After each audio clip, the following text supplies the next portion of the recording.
is the Wandering Mike.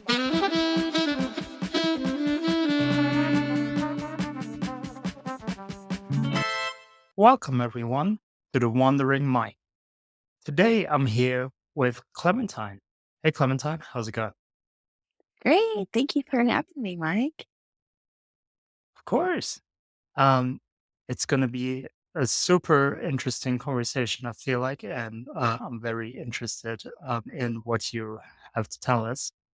So, to get us started off, if you just want to introduce yourself quickly, tell us a little bit about your life and your journey, anything that you want to share. Sure. Well, that there's a lot there. Lucky for me, there's a lot. So let's see. My name is Clementine Moss, and I am a musician and a writer and a spiritual counselor.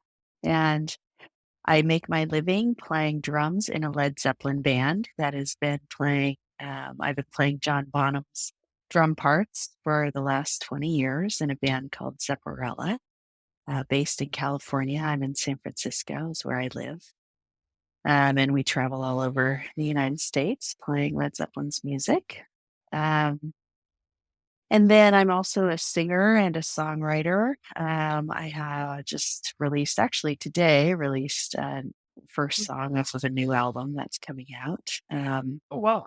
And yeah, I have a couple albums that are about to be released. And so today was the first of it all. So I'm excited about that. Nice. Um, and those my original music is I write and sing and work with other instruments. On this album, it's bass and keyboard mostly, and then I play percussion and sing. Um, and then I'm also a writer. I wrote a book last year called From Bonham to Buddha and Back.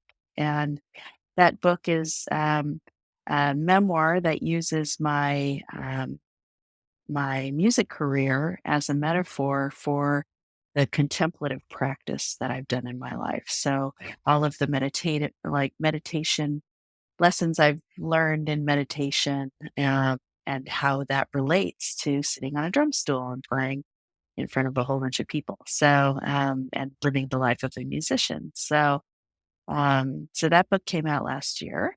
And then I'm also a spiritual counselor in a modality called depth hypnosis, which combines Western psychology, uh, Buddhist philosophy, and shamanic techniques. So I've been trained in traditional shamanism and energy healing, sound healing, those kind of things, along with a long practice in Buddhist meditative practices, as well as some Hindu practices. And I've devoted that myself to that kind of spiritual contemplative practice for most of my adult life. So I have these different parts of my life, the musician part of my life and the spiritual part of my life. And for many, many years, I thought they were two separate things in my life. And, as time goes on, I realized it's all one thing. It's the great soup that is Clem. So that's pretty much my story. Nice. Um, so there's a lot that we can go into, and that I definitely want to get into more detail as well. Um, I guess the easiest way to start it is chronologically. So maybe if you just want to take us a little bit on your journey into music itself. How did you get interested or inspired to do music? The drums specifically. How did you get started with all that? Yeah, it's kind of a funny story. I grew up in California and I went to college studying English and writing. And my intention in my life was to be a writer. And then when I was 21 and graduated from college, I moved to New York City to be a writer. And I Right. was there for several years, not being a writer. I mean, just trying, but not really. I think I had kind of a bit of a crisis around the age of 26, 25, 26, where I thought I hadn't really lived anything to write about.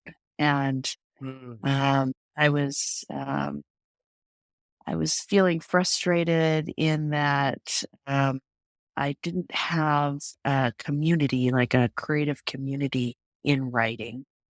And so I had a lot of musicians around me at the time. And whenever I feel in crisis or confused about my life, I tend to take lessons. So I like to just take a random lesson in something. And um, drums presented themselves to me. And I took my first drum lesson when I was 27 years old. And lucky for me, my teacher, I took a private lesson, and the teacher I took with was one of the best drum teachers that I could have found, um, and pretty quickly it was what I wanted to do, and it was like drums just took hold of me, and um, I started playing drums at 27, and maybe a year and a half later, I started playing with other people in bands, and now it's been many, many years that I've been playing drums. So I feel a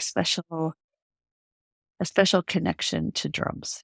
I've always played the drum set. I've never really um, explored a lot of hand percussion or anything. Mostly, I think because I always just felt like I was trying to catch up. Everyone that I ever played with had started playing when they were 12 years old, right? And Yeah. I felt like I had missed out a lot on what everybody else had kind of learned. So I really devoted myself to the drum kit, and it's only been in the past few years that I've really started to explore more percussion and then with the spiritual counseling, when I found shamanism and using the frame drum as a part of the ceremonies, as a part of the meditation practice, it was like all of the light bulbs in my head went off. Like, oh, drums are this bigger thing in my life than I even knew at the beginning. So um, it's really the story of someone just being completely swept away by an instrument. That's what happened to me. Yeah. When you were talking about all that in the beginning as well, I kind of already see the connection of drum. I saw it in my head as well. Um, but yeah, before we get into all of that, maybe it is interesting to talk about, especially from the perspective of a drummer, of the role of the drums, because when I was younger, I had a time where I very briefly and not very successfully played in a little band with a friend of mine as well. I, I learned guitar, but I ended up playing the bass guitar because he was the lead guitarist. So Uh-huh. Uh-huh. um, I ended up playing bass guitar. And we always kind of thought like the drums is an instrument that obviously you need that structures the whole song, the whole performance. But then again, it's not really an instrument, or at least that's my perception, for someone to play alone. So you always need to kind of play it in a band. So um yeah, that's just my personal introduction. But maybe if you want to tell us from the perspective of a drummer, where do you see the role of the drums in music specific? Yeah, well, it's funny because I think I feel that way a little bit too. I'm somebody who, I have to John Bonham was known for taking like a 20-minute drum solo in the Led Zeppelin Mm. sets, right? And his drum solos are fantastic and wonderful and, explosive and all the things they're supposed to be. But honestly, I really just don't never need to hear a drum solo. Like to me, Right. drums on their own, like drums are the connecting instrument, And when you look at the history of the drum is the oldest instrument, right? And I think they can trace it back almost 80,000 years. One of the Oh, wow. first, yeah, one of the first symbols that they found are of a drumstick, right? And of the drum. So, the drum was the sacred instrument. It was played during childbirth, and 80,000 years ago, when somebody had a human being come out of their body without any understanding of that, that's divine, right? So, Yeah. or in the same way it is today, but the drum was helping that along, right? And women were drummers. Women were the drummers. It was only, in the when the kind of more patriarchal systems of Christianity came in, that the drums were outlawed for women to play. And so the drums, we see the drums as a very masculine instrument in our culture, but it actually has a long history of a lot of great feminine and sacred energy. Um, but I do think, as far as rock and roll goes, I think that you can have a mediocre band and a great drummer, and that will make the band great, but you can't have Yeah. a great band and a mediocre drummer and have the band be great. Like the drummer's gotta, and I think what it is we really feel rhythm. I mean, we are a rhythmic instrument. We have a drum in the center of our chest, right? I mean, Yeah. we're made we're we're a drum ourselves, right? And we feel rhythm like in our body. We feel it. We know rhythm beyond conception. We know when it's right. And it's a very visceral thing with us. They say that the frame drum looks like this. Oh, The, uh, you know, the, the frequency of a frame drum is the same. They say the same frequency of the center of the earth, right? It's very similar oh, to the same frequency. And listening to a frame drum, a repetitive sound of a frame drum will change our brain structure. We can, it'll allow us to go into deep meditative states. It turns on I can never remember which part of the wave system it is. Is it theta or, gamma or whatever those waves are, but it yeah. connects us to whatever that meditative waveform is in our brains. So, we are very connected to drums. So, yeah, drums are communication instruments. And so drum solos are great, but really it's the connection that we feel with the drummers with the other instruments, the other voices, I think that really means something. Yeah. Um, so I also immediately thought of the drum um as a kind of, as you mentioned, meditation yourself. One could say that drums is a very, or rather playing the drums is also a very meditative state Yeah. and thing, because you're fully in that moment and you basically just, you know, um, playing and fully immersing yourself um, into it. You mentioned the book that you did write. So how how is it for you, or how did you come towards that journey of maybe discovering more and more similarities and then using the two lives, I just call it the two lives you live, to basically Yeah. combine them into this one. Yeah. That's a great question. So, I would go away for a weekend and I would, drive the van for 10 hours and get out of the van and unload the equipment and set up the equipment and sound check and make sure that the merch is set up and then play the show 2 hours and then break the stuff down and celebrate with the girls and then go and take everybody to the hotel and wake up and do it the next day, right? So Yeah. the days that I'm playing a show, it's like many details, many like very in the world, right? Connecting to the audience, connecting to people who comes to see the show, connecting with the promoter, arguing over money, like all of these things, they all Mm. come into play when you're a musician, and especially when you're leading the band the way that I do. So, Right. um, I would come home from a weekend and I would realize that, all of the work that I did in meditation the week before actually helped me in so many different ways.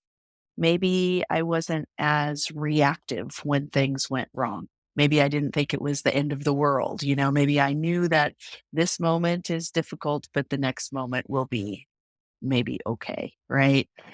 All of those lessons we learn on the meditation mat when we're sitting and we're watching ourselves struggle. Struggle is rising up as we're meditating, trying to keep our mind focused, trying to want to sit there and do it because we, have all of these ideas of why we're meditating. Um, this feeling like we're trying to reach something that maybe we can't, the frustration, all of the physical pain, all of the things that rise when we're meditating. Um, what we're learning when we're allowing ourselves to putting ourselves through that is how to just be with what is. And that lesson of being with what is, being in this moment and recognizing I don't need to wish it was any different. I just need to meet what is here in the moment. That lesson um, is very helpful when moving through the world, and when I would come back from a weekend, I would write a piece about or a blog. I had a blog at the time, and I would write about Mm. all of those lessons, making those connections, seeing how maybe one weekend for some reason, I just felt like I was in a bad mood. And at a certain point, I realized that I was choosing the bad mood, and that's something because of my internal reflection on a meditation cushion. I am now able to see those things that happen in me. Oh, I'm choosing to see the world in this way. I'm choosing to be grumpy. I'm choosing to take offense at certain things, or um, for instance, when I play um, at altitude, sometimes we play in Colorado and we're playing at Right. yeah, 10,000 feet. And it's very difficult because I don't have as much oxygen and I see how my mind starts to freak myself out. I'm not going to be able to play. I'm not going to be able to play as well as I usually do. I'm going to have to alter the way my arms are moving. I can't lift my arms high up because I don't have as much oxygen, right? So Yeah. it's 2 hours of intense workout with this um, part of me or this thing going on that's a difficulty. How does my meditation practice of meeting difficulty help me in that moment? How am I able to recognize that it's really my mind having the problem, not my body? And just breathing deeply and being able to get through it without allowing the mind to create my reality in that way. So there are all of these kind of subtle things that I learn when I'm meditating that really do help me in every moment of my life. And I thought when I wrote the book, I thought that that can be helpful because, we always hear, oh, it's really good for you to meditate, but we don't really hear how it starts to translate into our moments when we're not meditating, how it translates into our daily life, how it translates into our relationships, not being as reactive when somebody says something, not flying off the handle or, just taking some moments and just, coming from a place of maybe a little more compassion that we learn on the meditation mat, things like that. So that was kind of why I wrote the book.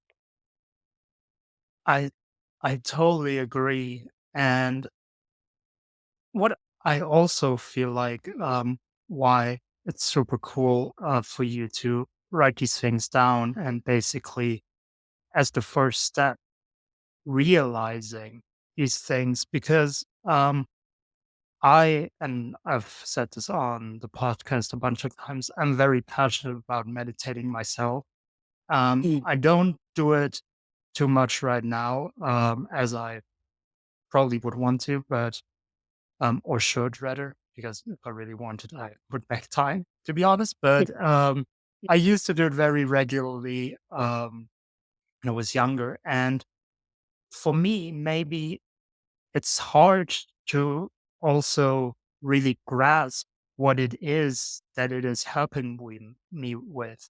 Because Mhm. when I do the meditation and I feel very good after immediately afterwards, but as you've said, it's really also for someone, for your own self to realize, oh, this is a moment where a year ago I would have reacted this way. And now I Mhm. didn't. So I feel like that's really a big part of it as well, to realize these moments and really see, okay, this is what came from me doing these practices. Yeah, and as a meditator that sometimes it's really hard.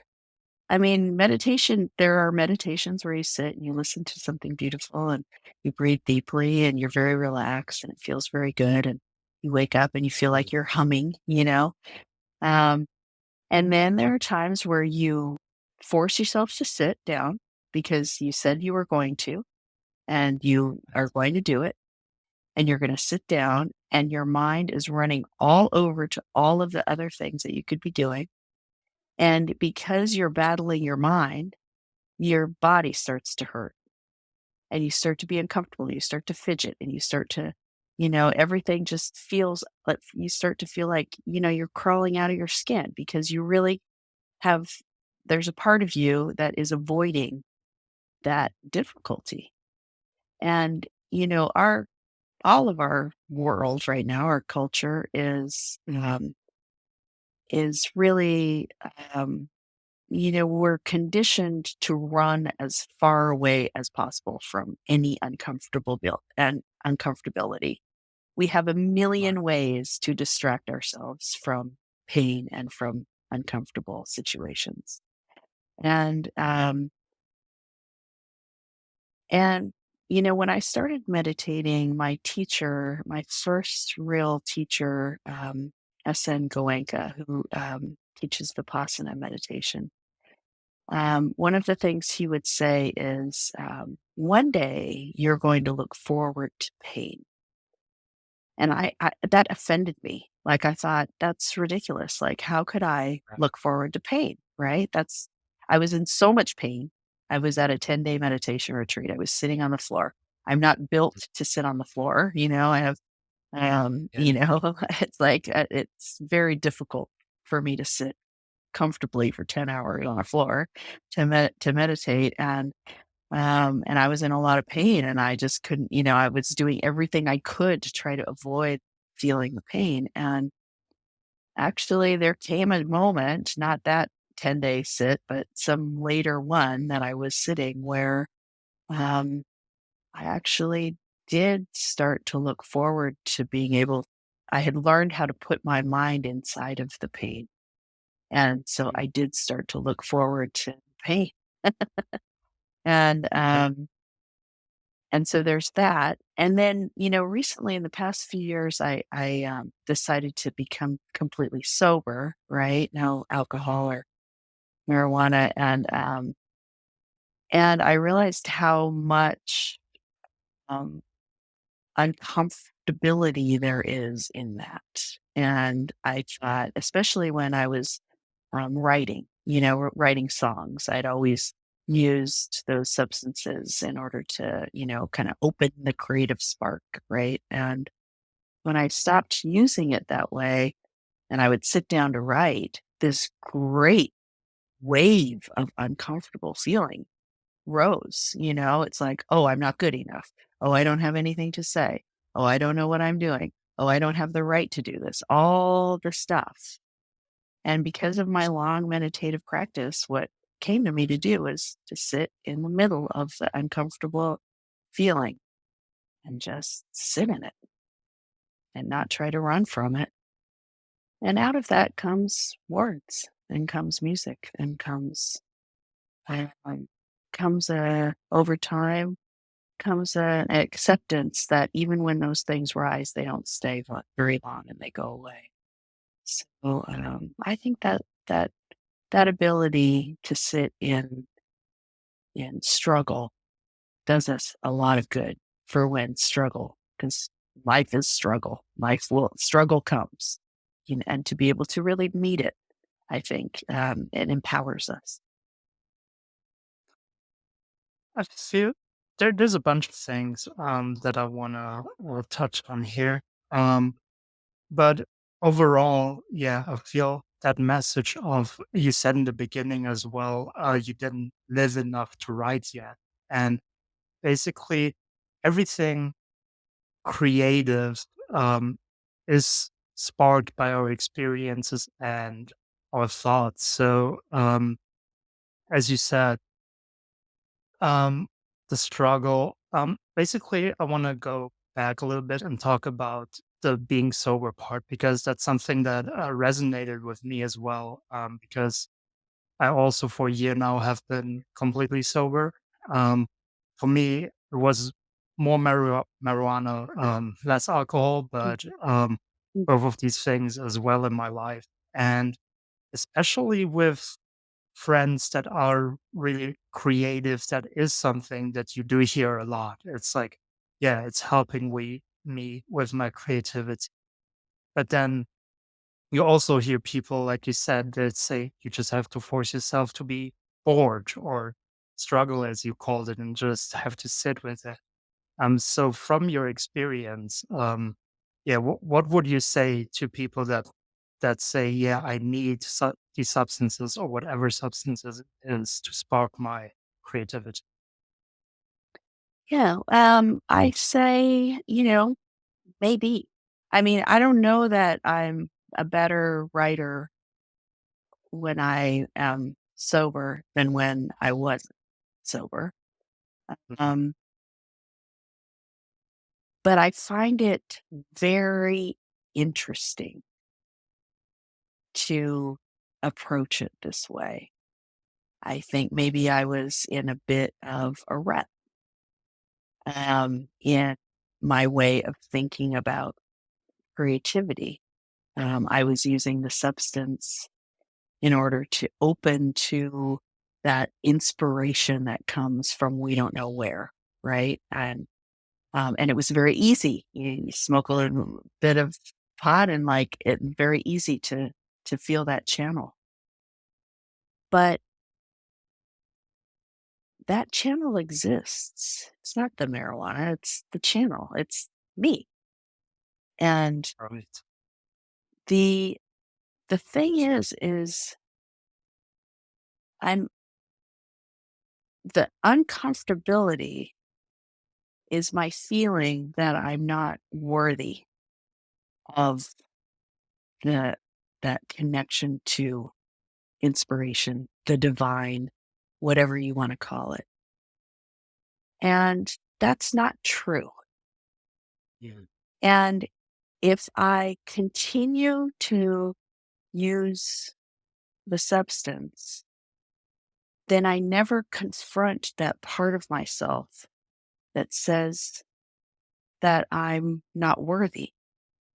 Then I never sit and say, I don't think that's true. I think I actually am worthy. I think I am connected to the higher source.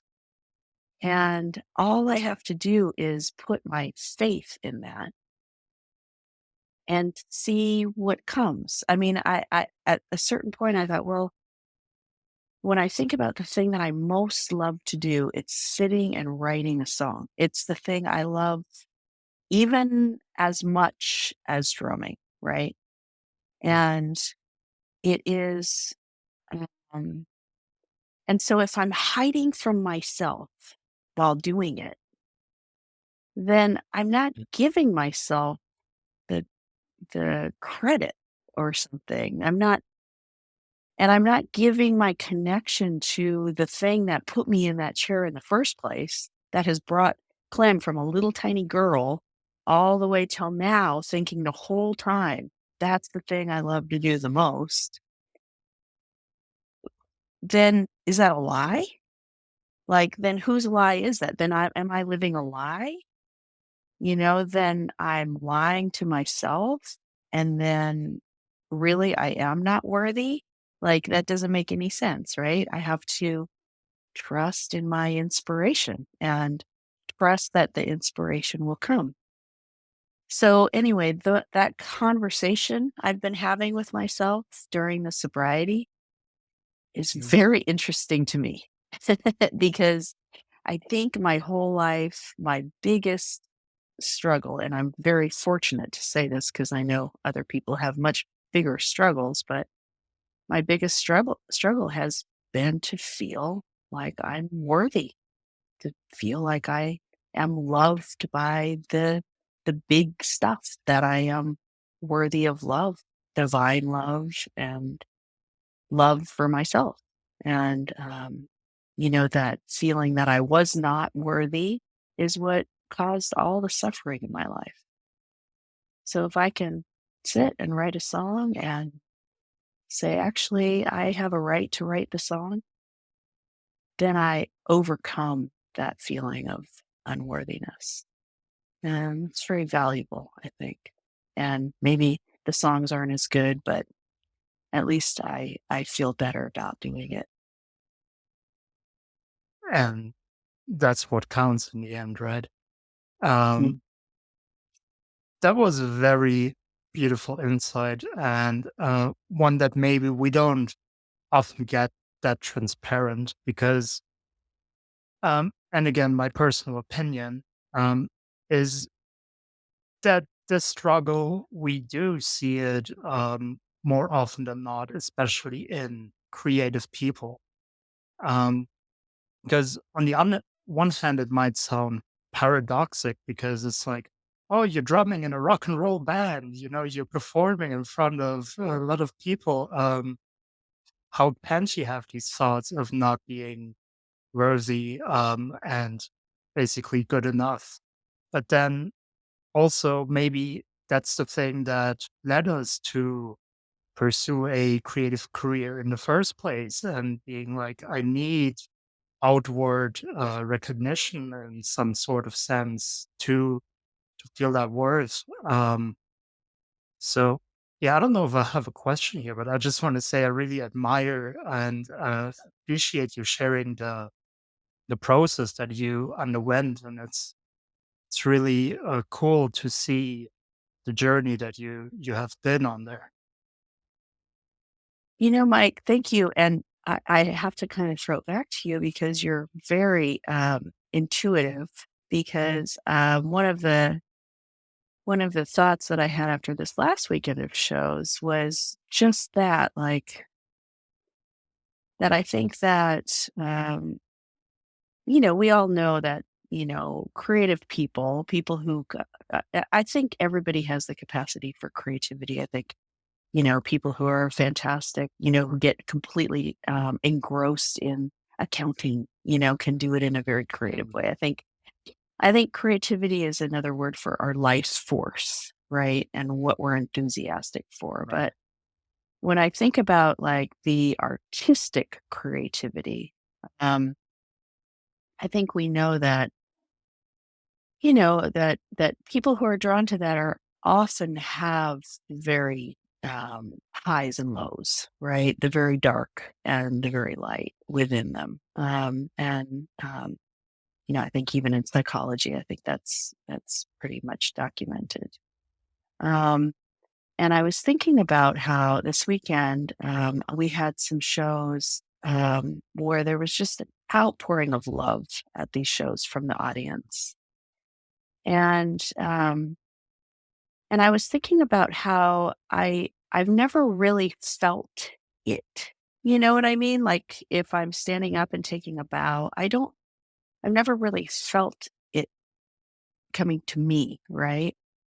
Right. And I realized that I think for most of the time, I didn't feel it because I didn't feel like I deserved it, that I wasn't worthy of it, that people were really cheering, but they really, like, if they really knew how untalented and bad I was, that, like that they would, you know, that they're actually cheering just because they're having a good time. It doesn't have anything to do with me. Like I'm actually not, like I can't accept Mm, it, right? Because I'm just, there's I know all of the bad things I did, right? I know all the terrible ways I played, the terrible drum fills that I messed up, the goofy drum solo. Like I have all of the ways that I wish I was better and I'm not better and I'm a terrible drummer, like all those things that come into my head because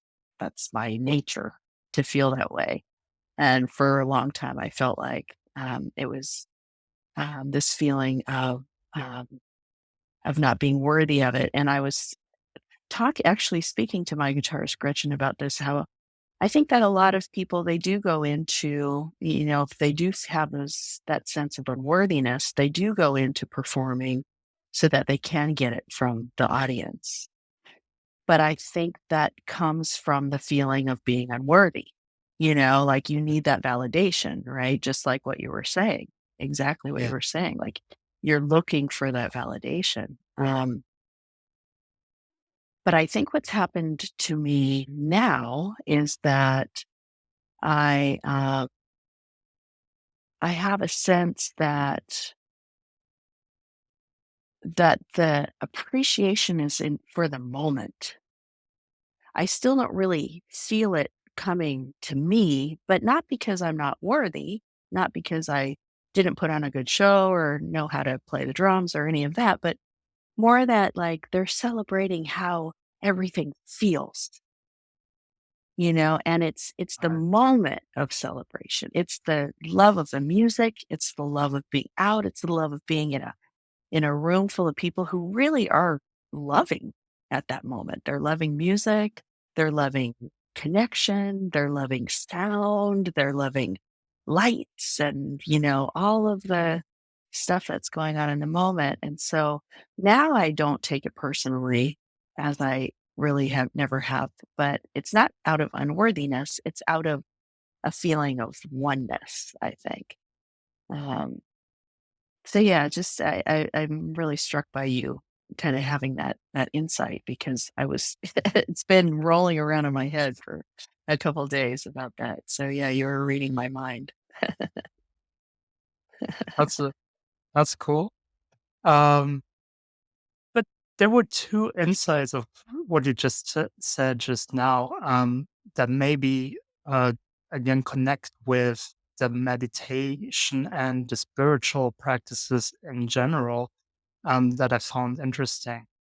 One was, like you said, just appreciating moments and really being in those moments, because I think that's a interesting insight to a lot of people as well. Your people are cheering for, it's not you personally, but for your band and for what you just created in the room, and your thoughts going to, oh, I don't deserve this. This can't be for me. So I feel like that's something with spiritual practices. You learn to be more in the moment, in general, and really seeing the moment for what it is and not the moment being changed by your inner thoughts, into Mm, something it isn't. Um, and the second thing, more so, is the realization that it is a very great thing that we just all created together here, basically removing yourself totally from it. And basically, that's probably something that doesn't sound too good to a lot of people because it kind of isn't good for the ego, in sorts, because a lot of people would say, no, I did this. I created this, my drumming created this, and then taking that step even and seeing, no, all of us in this room together, we just created this moment here. So, um, Mhm. yeah, all these Mm. insights really tie into the spiritual awareness kind of, right, that you developed. Yeah. Yeah, I think so, and, I think, one thing that we learn when we're sitting in meditation is, compassion, and because we have to have compassion for ourselves. We sit there and we see all of the thoughts that, when I go to a 10-day silent meditation retreat, on the 3rd day, my inner voice is like a big megaphone, right? It's Mm, one voice and it's telling me all of the ways that I failed, all of the terrible things about myself, all of the negative stuff, right? Not so much anymore, but when I first went, I was struck like, oh my God, that's what I'm listening to all the time, right. right? The judgment, the constant judgment about me and then judgment about the moment. It could be better if it was like this, or it used to be better this way, or maybe it'll be better in the future. Like we're always going forward and back, judging, judging, judging. Um, and so when you're sitting for hours and hours and hours listening to that stuff, you start to kind of treat yourself a little compassionately, like, God, poor Clem. Like, I mean, really, for 27 years, she was walking around with all of that noise in her head and didn't even recognize that that's what it all was, right? Compassionate for the monkey mind that's running all over the place and going into like decorating my house when I could be sitting and like meditating. Instead, I'm like in this whole other place and I gently, compassionately have to bring my mind back, right? That constant bringing the mind back and we develop compassion, eventually our awareness opens up wide and the thoughts kind of fall through like they're falling through a well and we don't get attached to the thoughts anymore. And in that well of awareness is deep compassion.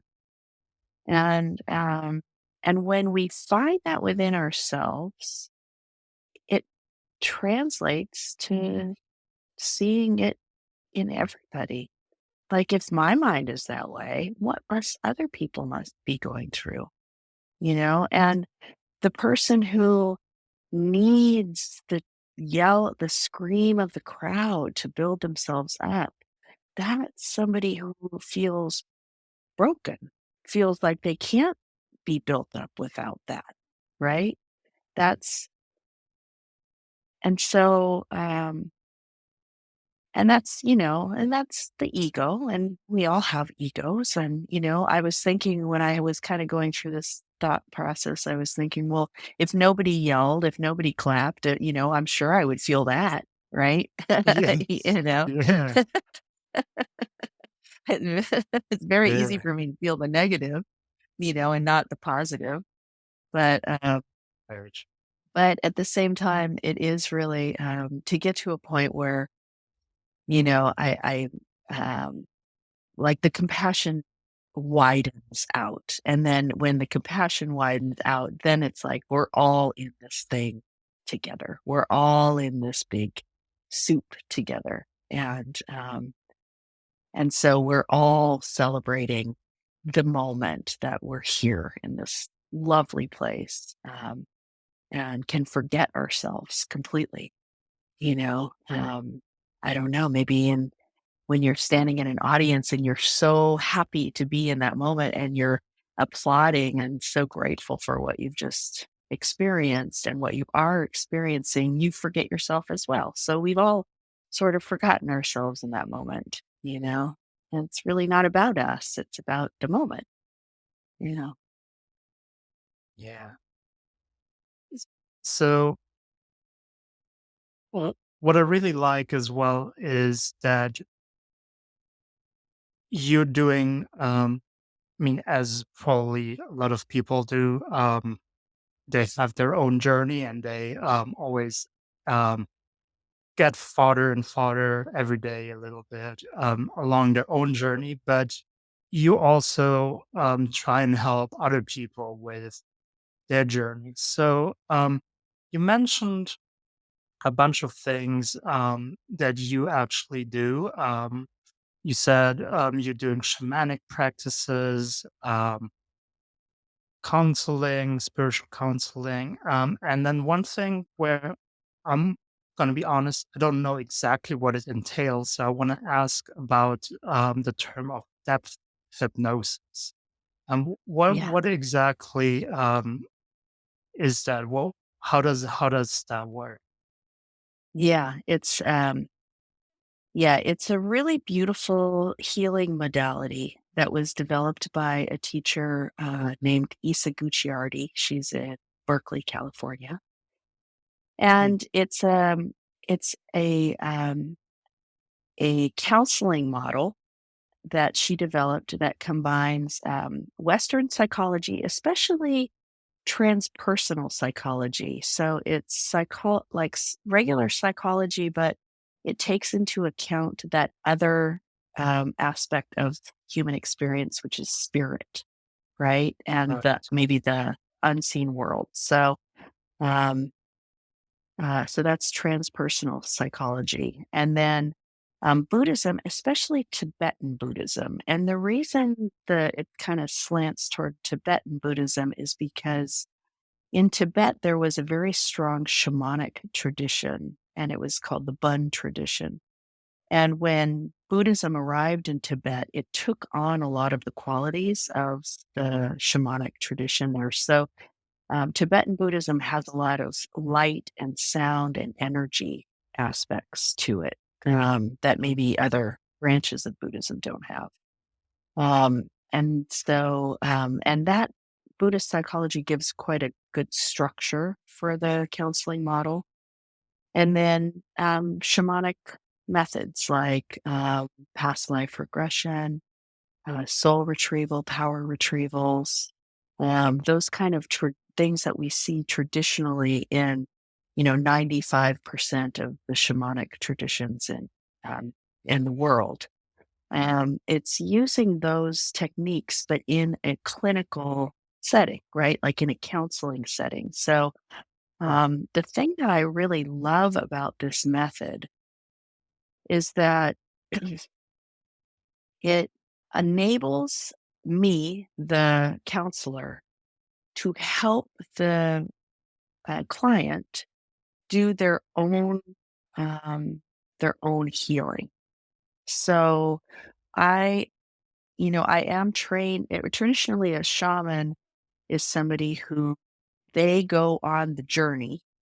They retrieve the soul or the power, the healing for the client, and they bring it back and they give it to the client, right? So it's the Mm, shaman who's really in the power position. In this modality, I am guiding the client to go on their own journey to find their own healing through these different modalities, right? And so it's extremely empowering. And, I know shamanism has a lot of buzz around it these days, mostly because of plant medicines and, things like that. yeah. Um, and I think, uh, traditionally, a shaman is someone who translates messages from the natural world, seen and unseen, to the community, right? And so the natural world has a great deal of power. There's, nature, it's the power of nature, right? And so I think that shamanism is really a discussion about power. And we're helping people come into their own personal power. So I think these days, what can get tricky is the understanding that a shaman has all the power. And ultimately, that's oftentimes doesn't empower the client, right? if one person has all the power, the other person is not empowered, right? Yeah. And so I think that a good shaman is someone who is empowering the client and not taking all of the power for themselves. So this modality, because of the structures of Buddhism and the structure of Western psychology, which have specific ways of working with power in clinical, in counseling settings. In that way, the shamanic practices become very empowering for the client. And for me, the practitioner, my job is to hollow myself out and allow myself to be worked through. And that allow spirit to work through me to guide the person to their own power. Uh, So that's a lot. I just said a lot. But the name of the organization that Isa teaches out of is named the Sacred Stream. You can go to sacredstream.org if any of this is interesting for any of your listeners. It's a beautiful school and very in a great deal of integrity, which I really value in this day and age. Yeah. W- We talked a lot already about how meditation and your own spiritual practices helped you along your music career and just your life in general. As someone who used to um, be a trainer, so basically training people coming new into Mm. the company and training them on how to use specific software, specific skills.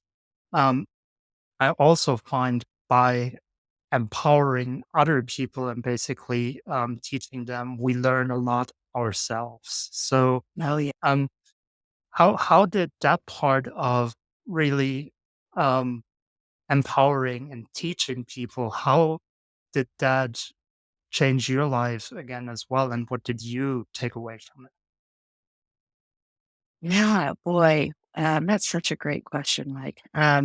When I um, when I started studying, um, as a musician, I had always had this sense that I really wished I kind of discounted my life. I thought I was being very selfish because I loved music so much. And I would think, what am I really doing for the world? I have friends who are such great activists and working with one on one with people. And I really felt like, wow, that would just be amazing to find a way to do that. So when found this program and this modality and I started studying, I really thought like, okay, like I'm going to, really focus on counseling, and doing that full time and letting music um, kind of fall by the wayside a bit. Right. I wasn't sure how it was all going to fit together, but I was very passionate about working one on one with people. And as you're training, like with any therapeutic model, you have to do a lot of personal work on yourself and a lot of sessions Yeah. yourself and a lot of work on yourself. And as I was doing that, I was learning more and more and more about myself and opening up more and more to, the truth of myself. And by the time I came out of the school, I realized that what I was really drawn to as much as anything was music, and I couldn't avoid it. And it was funny because I have several friends who are practitioners as well, and they had the same experience. They thought, "Oh yeah, this is a new career for me, and I'm going to be studying it." And by the time they got all the way through the program, this one friend of mine, she said, I was going to leave corporate America and I was going to, become a therapist, and said, as soon as I got my certificate, I got offered the, the job of a lifetime in corporate America. And she was like, and I realized that that's what I most wanted to do. And I Yes. knew myself and I was okay with deciding that that was best for me. So, um, So yeah, so I started counseling people, and at the same time, my creative, it was like somebody unplugged a dam in me, and my creative force just started to um, to be undeniable. I had to follow it. So I kind of wrote 2 albums worth of music, and um, wrote the book, and wrote all of these. Mhm. I've had this great outpouring of creativity in the past years. And so while I love to work with people, I do have a bit of a priority to prioritize the creativity, because um, it just feels most aligned with me. And then when I do help other people and I do have sessions with people, it feels even more powerful. I feel like I'm in balance.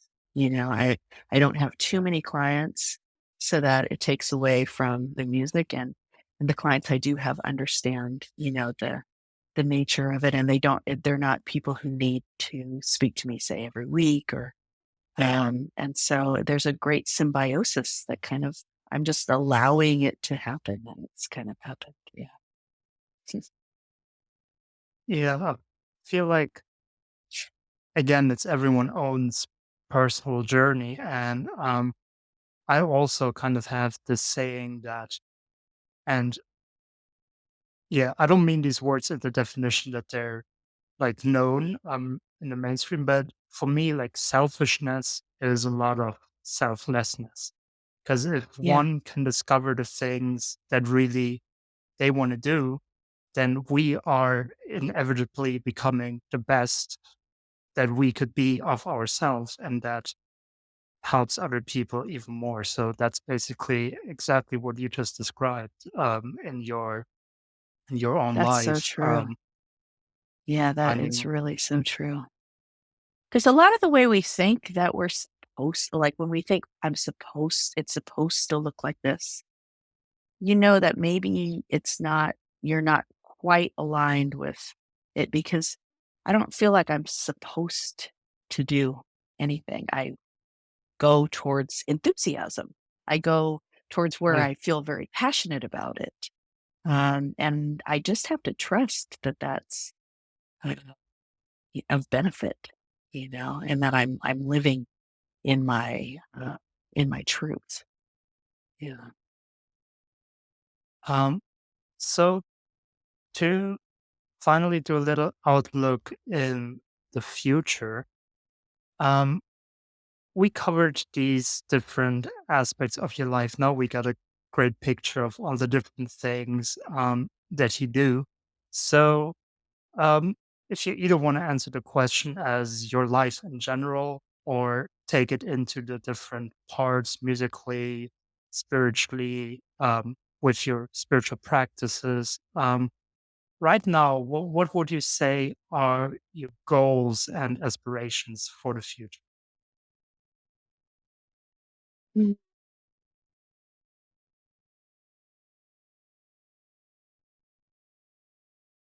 And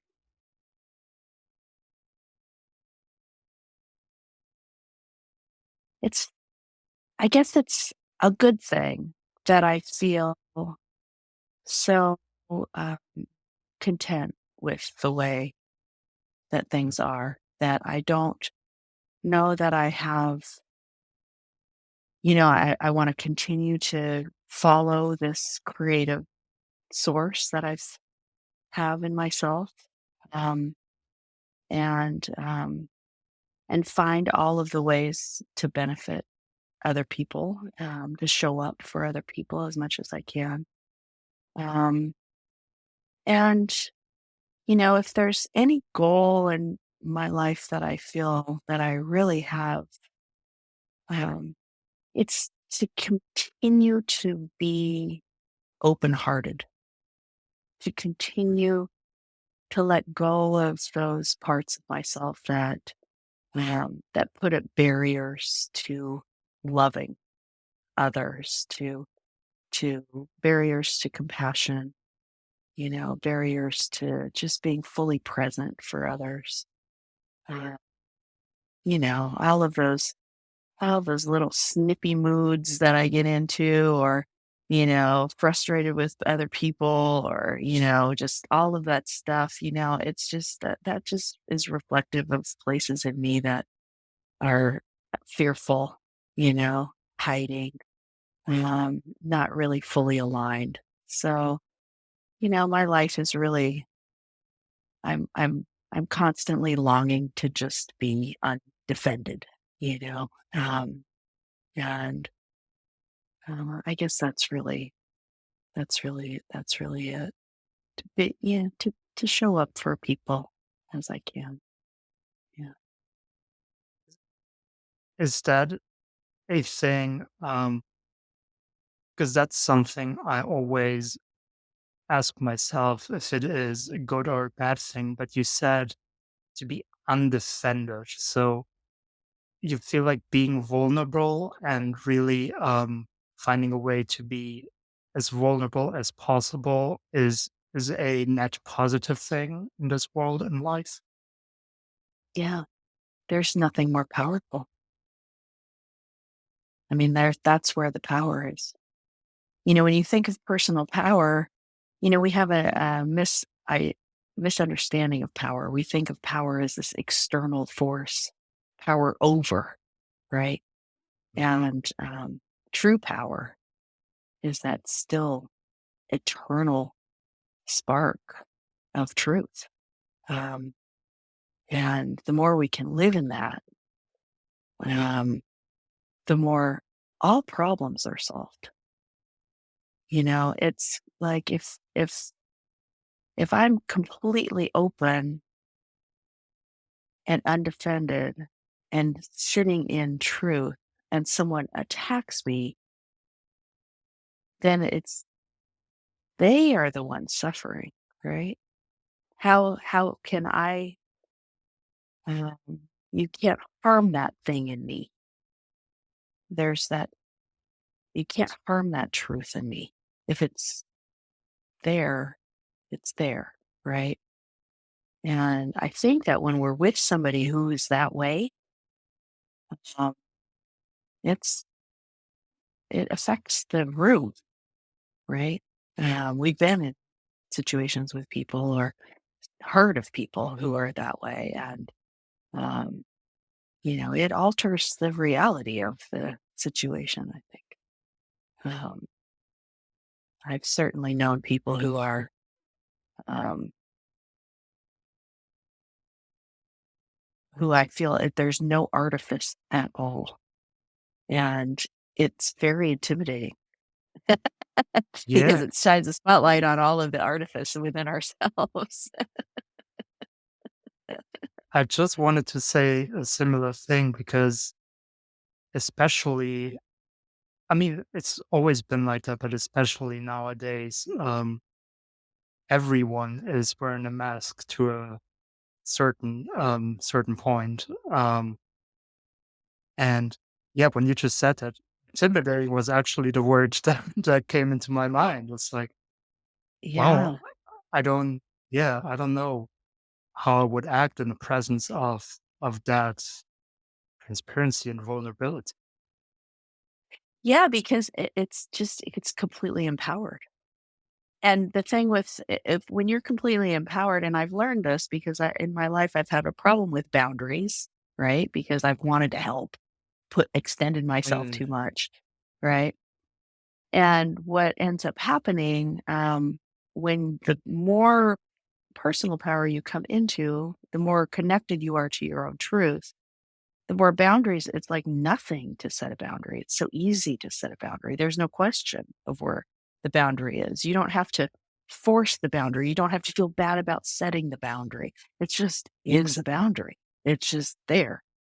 And that makes people very uncomfortable because people are so uncomfortable with setting limits and stuff that everybody gets used to this constant push and pull and goofiness that we're doing.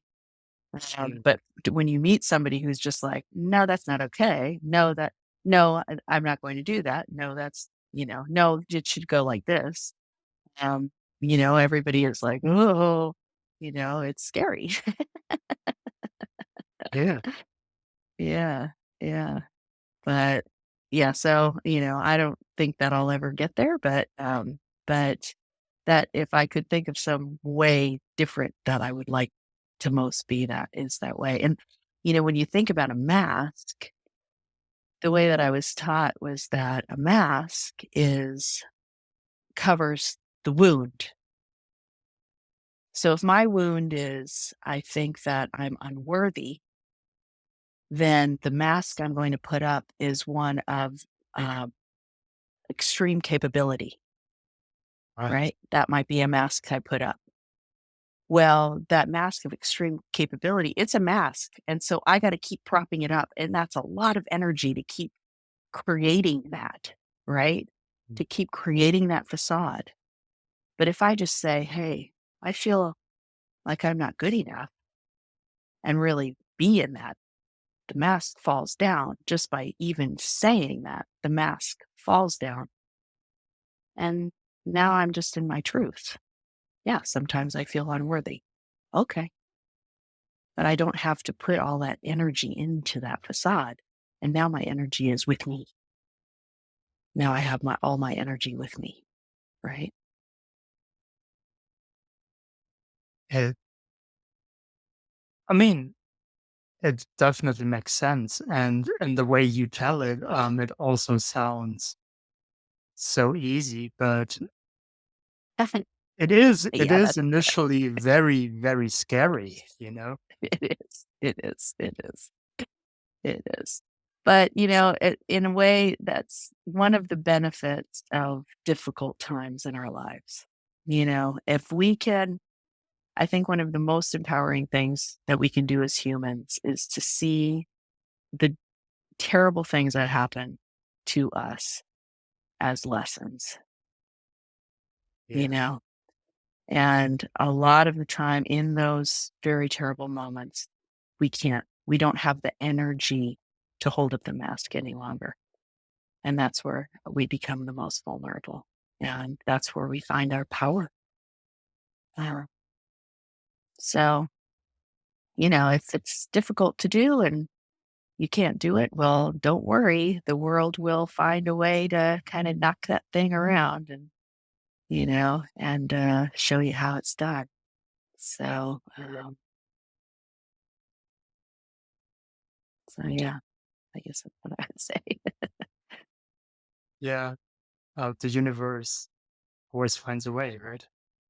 That's right. We think we know. We don't know. We think we're in charge. We're not in charge. And yeah, it's for some people, I think it depends on where you are in life.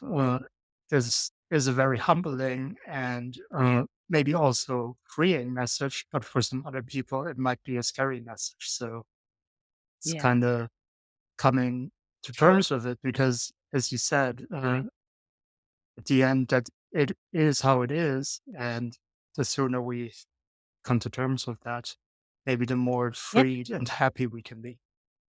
Yeah. And kind of coming back to our earlier conversation, you sit in meditation and let that fear come up. Sit right in the center of that fear. What's it trying to tell you? And is it always here? Is there a Mm. part of you that isn't afraid? You know, those are great lessons to learn on the mat. That is also a very great thought to leave our listeners with. Um, well, Clementine, I really enjoyed our conversation.